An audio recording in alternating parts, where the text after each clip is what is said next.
लोकमान्य बाल गंगाधर तिलक जनता को राजनीतिक झंडे के नीचे लाना चाहते थे।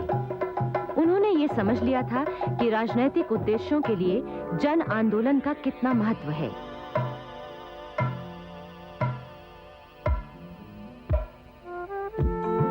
उन्होंने गणेश पूजा और शिवाजी महाराज के वार्षिकोत्सव को सार्वजनिक त्योहारों का रूप दिया ताकि लोगों को अपने भूतकाल पर गौरव हो। तिलक द्वारा प्रकाशित मराठी के केसरी और अंग्रेजी के मराठा समाचार पत्र दोनों ही सामाजिक और राजनीतिक न्याय की वकालत करते थे। इन पत्रों ने गरीबी के दलदल में फंसी जनता की आवाज ऊंची की। सन 1894 में पूना में चाफेकर बंधुओं ने प्रथम क्रांतिकारी संगठन स्थापित किया। उन्होंने इस संगठन के अंतर्गत गणपति पूजा और शिवाजी उत्सव का आयोजन किया। इनमें पढ़े जाने वाले गणपति श्लोक और शिवाजी श्लोक दोनों ही अंग्रेजी राज के खिलाफ थे। चाफेकर बंधु 3 भाई थे। सबसे बड़े थे दामोदर चाफेकर, इसके बाद बालकृष्ण चाफेकर और सबसे छोटे थे वासुदेव चाफेकर। इन तीनों ने मिलकर जिस क्रांतिकारी संगठन को तैयार किया था, उसमें देशभक्त नवयुवकों को अंग्रेजी शासन के खिलाफ काम करने के लिए सैनिक प्रशिक्षण दिया करते थे। जगह जगह कसरत, कुश्ती, शस्त्र संचालन आदि का प्रशिक्षण शुरू हो गया था। इस तरह बड़ी संख्या में अनुशासित कार्यकर्ता तैयार होने लगे थे। सन 1897 में पूना में प्लेग फैला।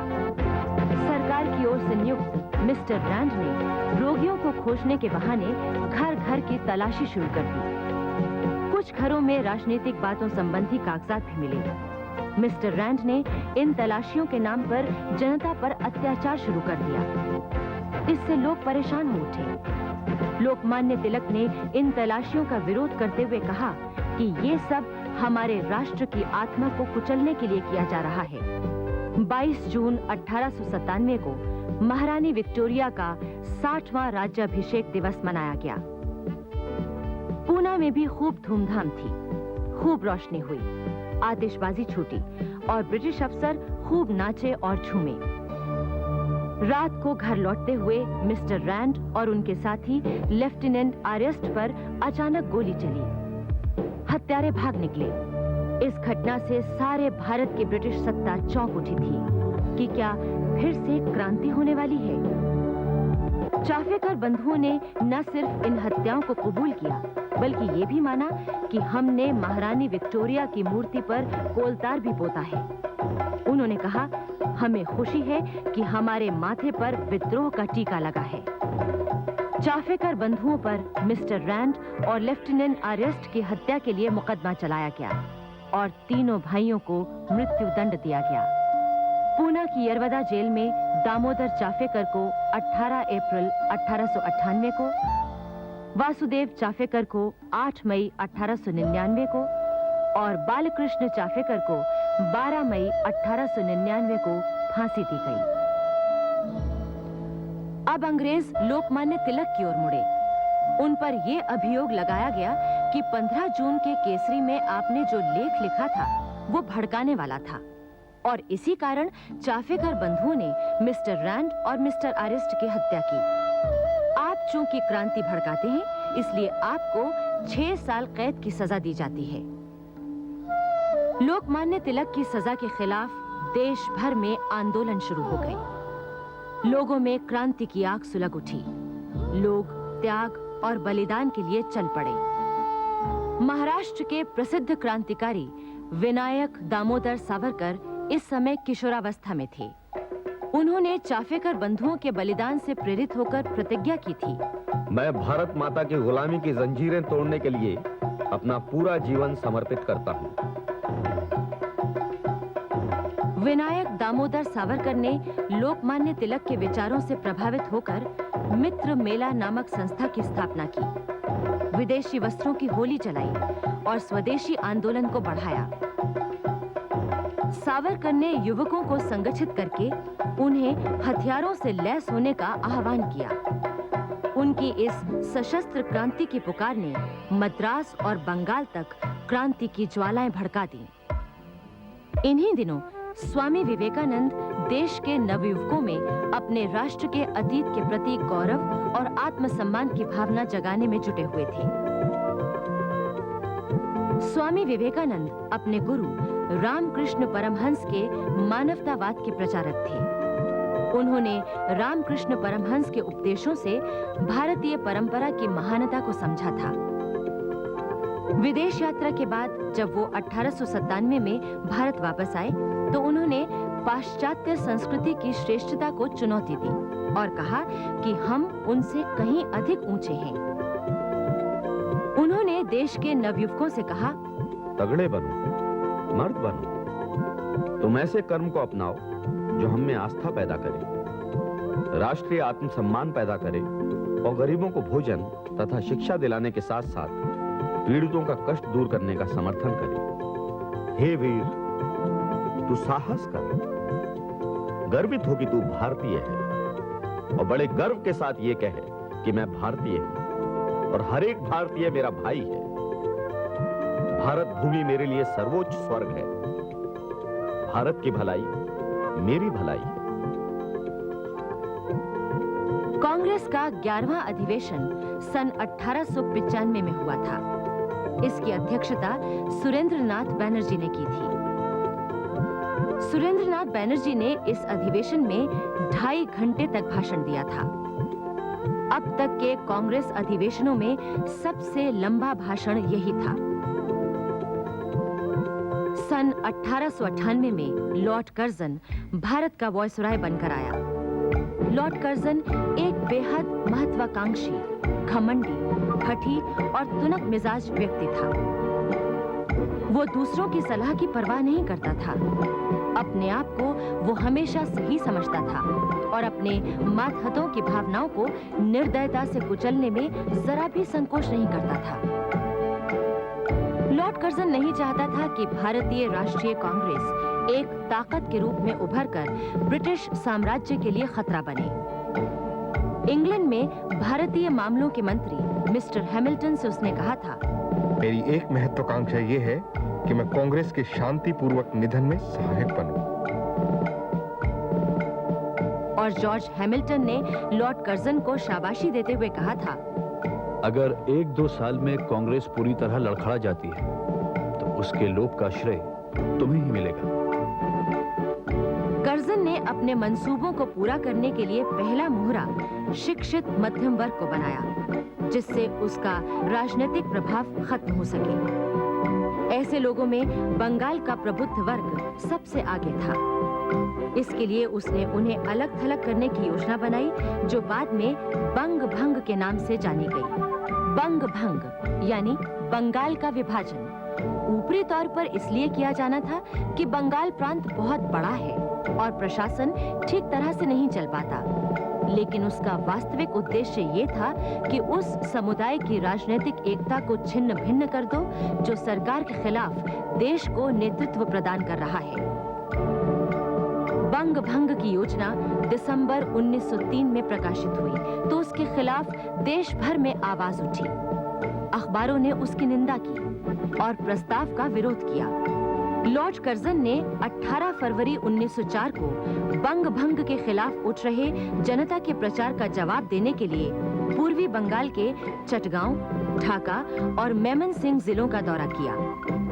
उसने अपने भाषणों में जनता में सांप्रदायिक विष और अहंकार को उकसाया, लेकिन फिर भी पूर्वी बंगाल की जनता पर उसके इन भाषणों का कोई असर नहीं पड़ा। लॉर्ड कर्जन ने इस योजना को लागू करने के लिए भारतीय अधिकारियों और इंग्लैंड के शासकों से लंबी बातचीत की। आखिर सन 1905 के आरंभ में बंग भंग संबंधी लॉर्ड कर्जन के इरादे स्पष्ट हो गए और उसी के साथ उभरा बंग भंग विरोधी जन आंदोलन। 10 जनवरी 1905 को कलकत्ता के टाउन हॉल में हजारों लोगों की जनसभा में लॉर्ड कर्जन के बंग भंग संबंधी प्रस्ताव की खुलकर निंदा हुई। फिर जब ब्रिटिश सरकार ने बंग भंग प्रस्ताव को अंतिम रूप देकर प्रकाशित किया तो जैसे आग में घी पड़ गया। सारे बंगाल को झकझोर दिया और सभी भारतीयों ने, चाहे वे किसी भी आयु, जाति, धर्म और व्यवसाय के हों, उन्होंने जमकर विरोध किया। 7 अगस्त को कलकत्ता के टाउन हॉल में हुई जनसभा बड़े ऐतिहासिक महत्व की थी। इस जनसभा में अपार जनसमूह उमड़ पड़ा था। शहर की अधिकांश दुकानें बंद रहीं। वंदे मातरम के नारों से सारा आकाश गूंज रहा था। विभाजन नहीं चाहिए, नहीं चाहिए, नहीं चाहिए। बंगाल एक है, एक है, एक है। एकता ही शक्ति है, एकता ही शक्ति है। इस सभा में कासिम बाजार के अंबिका चरण मजुमदार ने कहा, भारत के इतिहास में एक नया अध्याय आरंभ हो रहा है। बंग भंग के साथ इस देश में राजनैतिक आंदोलन एक नए चरण में प्रवेश कर रहा है।